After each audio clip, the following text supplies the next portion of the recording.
Entrevue avec l'entraîneur-chef des Rapides de Mont-Laurier, Éric Bruneau. Victoire de 5-4 en prolongation des Rapides ce soir face aux Diables de Mont-Tremblant. Ça a été un bon match entre les deux formations. L'intensité était au rendez-vous et vous avez gagné finalement en prolongation. Oui, c'est un très bon match, excitant pour les partisans, excellent pour moi, l'arrêt du bain. Je pense que c'est un des matchs de cette saison là, que l'animosité était là. Contre Tremblant, écoute, c'est toujours une bonne rivalité. On avait gagné 2 matchs sur 3 déjà dans notre série de 4 dans la saison. Ce soir, on avait l'occasion de remporter la série, puis on a très bien performé. C'est sûr qu'il y a eu des petites lacunes, là, par contre, là, mais c'est pas grand-chose parce que je pense que tous les joueurs ont donné de l'effort du début du match jusqu'à la fin, puis je suis extrêmement fier de mes joueurs. On a joué un très bon match. Parle-moi un peu de Marc-Olivier Paiement. Tour du chapeau encore ce soir, but égalisateur, but en prolongation. J'imagine que vous êtes encore très fiers de ce vétéran dont on mentionne le nom souvent depuis le début de la saison. On se fera pas de cachette, là. Marco, c'est Marco. Écoute, c'est un 21 ans, sa dernière saison.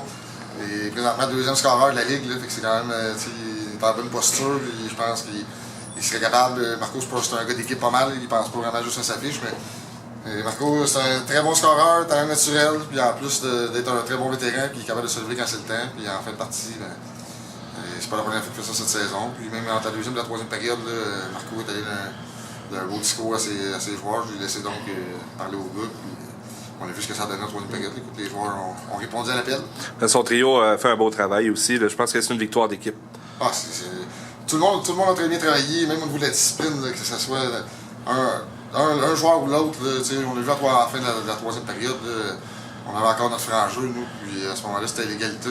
C'est la raison pour laquelle j'ai appelé, excuse-moi, l'anglicisme, un temps d'arrêt pour parler à mes joueurs, parce que je savais que Tremblant, écoute, essayerait de nous faire perdre notre franc-jeu pour qu'on s'en aille directement en fusillade. Puis à la place, j'ai vu 2 de mes joueurs, là, Simon Lefebvre et Julien Saint-Jean, manger des bons coups, des bonnes tapes à la gueule, comme on dit. Puis les gars n'ont pas répliqué, on a gardé notre franc-jeu, puis en plus de ça, M. Campo de l'autre côté là, qui essayait de nous faire prendre une position, il s'est fait appeler lui-même seul. Parce que nous, on n'a pas répliqué, puis on s'est en prolongation en 5 contre 3, puis ça a donné ce que ça a donné. Une très belle victoire, on est vraiment contents. Oui, parce que là, on amasse non seulement les points de la victoire, mais aussi le point franc-jeu. Et bon, c'est un point précieux là, dans les circonstances. Écoute, je sens mot un peu, tellement je suis content. Et c'est un point qui est important, en fait, une victoire importante pour le classement aussi, parce que les Diables de Mont-Tremblant étaient 3e.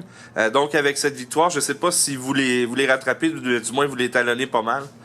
Écoute, j'ai pas les chiffres exacts. Là.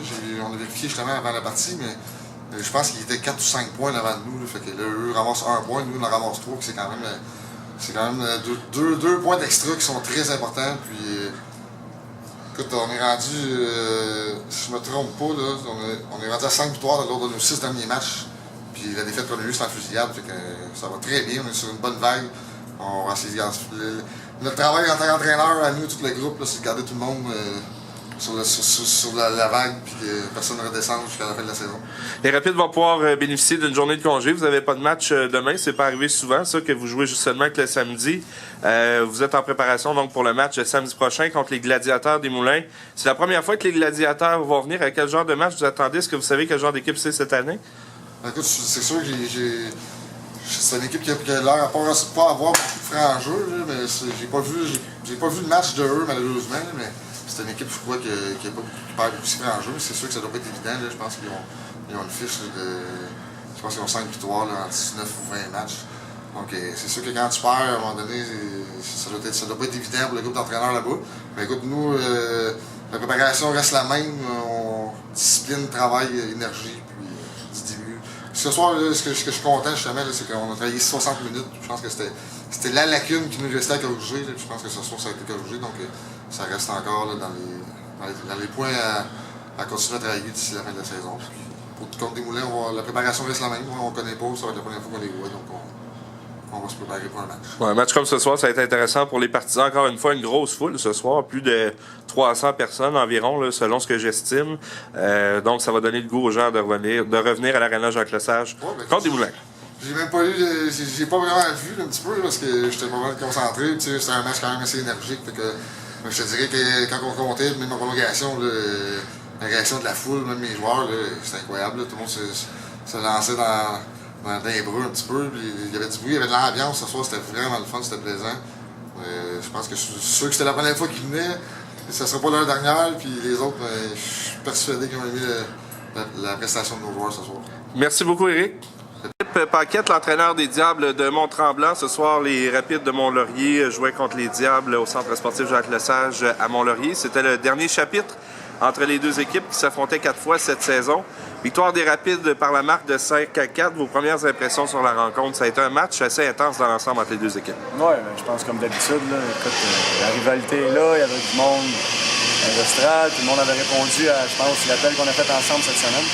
Fait que, non, c'était un bon match, là. Ça a été serré jusqu'à la fin, tout le temps une différence d'un but. On avait l'avance souvent. À nous, les erreurs d'avoir perdu un peu le momentum en le laissant revenir de l'arrière, surtout à la fin de match, là, 1 minute 44.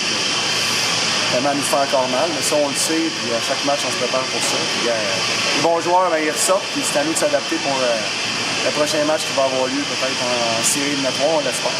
Donc c'est un bon match. Je te dirais qu'on a tombé dans le piège un peu de leur système en partant à la game. C'est des joueurs qui sont agressifs, qui savent un peu qui aller chercher chez nous. Les gars ont eu de la misère à contenir ça en première période. Ça nous a un peu sorti de notre match, ça nous a fait mal aussi sur le franc jeu. Mais regarde, ça fait partie de la game. Puis, les gars livrent de la marchandise depuis le début de l'année. Donc c'est un gros point qu'on vient chercher ici en territoire hostile. Puis, on deal avec ça. Il y a votre numéro 91 qui s'est retrouvé au banc des punitions en fin de 3e période, évidemment. J'ai senti beaucoup de frustration de sa part. Comment il analyse tout ça, lui, de son côté? Je ne sais pas si vous êtes parlé après le match. Non, c'est pas parlé encore, mais c'est sûr qu'il s'est fait piéger au début de la game. Des mauvaises punitions, 10 minutes, il fait mal. Ça le sort de sa game, il se fait sortir, il revient. Fin de match, au niveau de comment que ça marche dans notre ligue, des fois, il faut que tu apprennes à jouer avec certains patterns de la game. Donc, essayer de déranger l'adversaire pour aller chercher peut-être une prolongation à 3 contre 3. Ça n'a pas marché. Des fois ça marche, des fois ça marche pas. C'est pas l'optique que j'aime le plus, mais des fois il faut dealer avec ça. Puis les autres clubs font pareil. Donc, on vit avec les conséquences. Merci beaucoup, Philippe.